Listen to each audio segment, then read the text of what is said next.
Hello there, it's Nick here, and it's time for the weekly roundup. Today is the 13th of March on a Friday. Sorry for that rather odd introduction there. Yes, Friday the 13th, another one. Had a few of those this year. Now, I hope nothing odd happens at the end of this video then.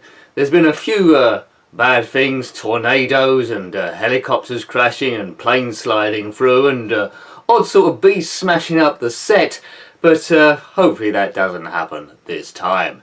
So what videos have we been having a look at this week? What wonderful games have we been viewing in Retroland? Well, we had two ZX Spectrum games this week, hurrah! The first one was from 1989, an arcade conversion. It was TOOBIN by Domark, produced in 1989, as I said, based on the arcade cabinet. Yes, it's for one or two players this one, but you control, well, how can I say it? Well, a guy in a sort of like a water theme park thing, sitting aboard a inflatable ring donut tube. It's called tubing, you know. You have to go down many rapids on a continuous level, avoiding bad guys, firing coke cans at obstacles to clear your path, and trying to avoid getting eaten by an alligator. It's good fun in two-player mode. The ZX Spectrum is a little bit quiet.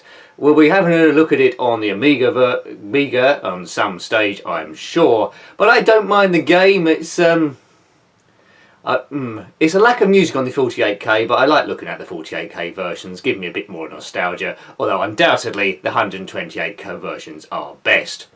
Next Spectrum game was a year later, in 1990. We look at, wait for it, Days of Thunder by Mindscape. Now, why have I reviewed this game? I reviewed it on the Commodore Amiga before, and I gave it a scathing review, really. It was terrible, and it suffered really from a lack of speed, although there was a number of different views. Now, oddly, the Spectrum game seems a little bit quicker. This is the 128K version, but God, is it dull. There's only one view, which is like a chase view. You go around many ovals in sort of like the NASCAR stock circuit. It's based on the film by Days of Thunder, starring Tom Cruise as Cole Trickle. It's terrible. It moves quicker than the Amiga version, but that isn't hard to do.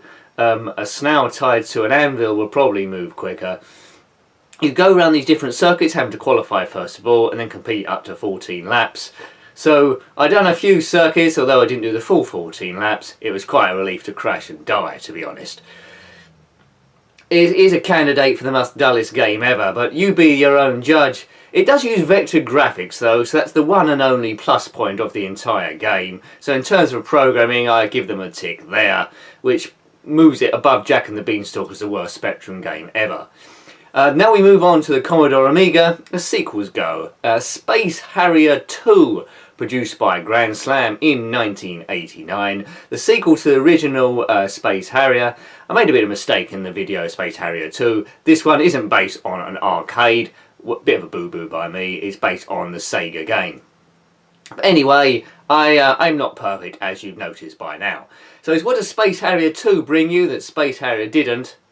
Well, it's ever so slightly more polished, but it's more of the same really. The graphics are a bit more defined. It brings you once more into the fantasy zone.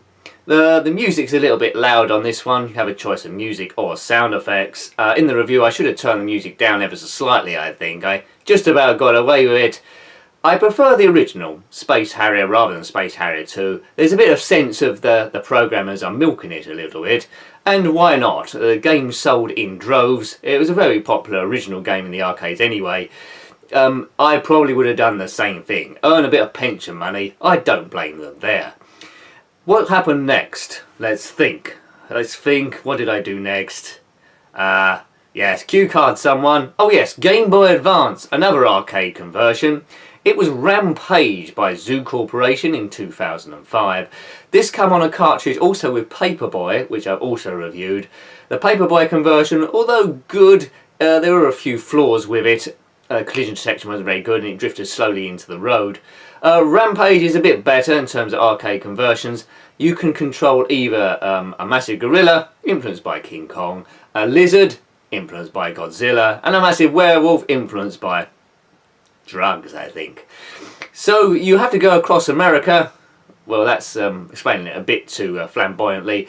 You have individual screens where you control your controlled character or chosen character. You must demolish all the buildings by punching and smashing them without losing all your energy, because the army, tanks and airplanes are trying to take you down. And why not? If you're smashing up all real estate, I don't blame them there again.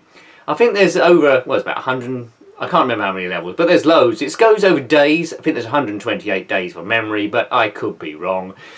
Come out on a few computer systems. I've been advised to try the PS1 version and PS2. Or have I? Yes, I think I have. So I might try and track those down to see how that differs. But it's a bit of a time killer, this one. It's quite basic, not a lot to it, but you can waste quite a lot of time. It's quite fun. I quite enjoyed it, really. On a Game Boy Advance, on the train or bus, it's certainly going to cut your journey down. And what was Video 5? Well, as predicted, it was a pinball arcade. Creature from the Black Lagoon. Not the Back Lagoon, I haven't got one in the back. The Black Lagoon. By Farsight in 2012. It's quite a fun table, this. It's based on a 50s drive-in movie theatre, and the film they're watching is Creature from the Black Lagoon, from the 50s. It's quite good fun. I think it's the first table to feature, well, only one I know, to feature an actual hologram in the middle of the table. Once you complete certain missions, or activate certain missions even, this hologram of the Creature from the Black Lagoon comes up. There's good speech in this one, lots to do. Move Your Car is the best one, which I got quite far on that one. Various bits of music. It's good, it's a nice fun table. It's I think it's been my top 5, to be honest with you. So that's all that's been happening in this week. I did mean to bring you the last session of Tomb Raider to finally complete the original game by INDY.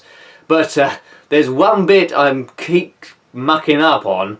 Hopefully we'll get it done at the weekend, who knows, to complete that series. It's been going on a long time, but just one bit. As soon as I get past that one bit, I promise thee, it will be completed.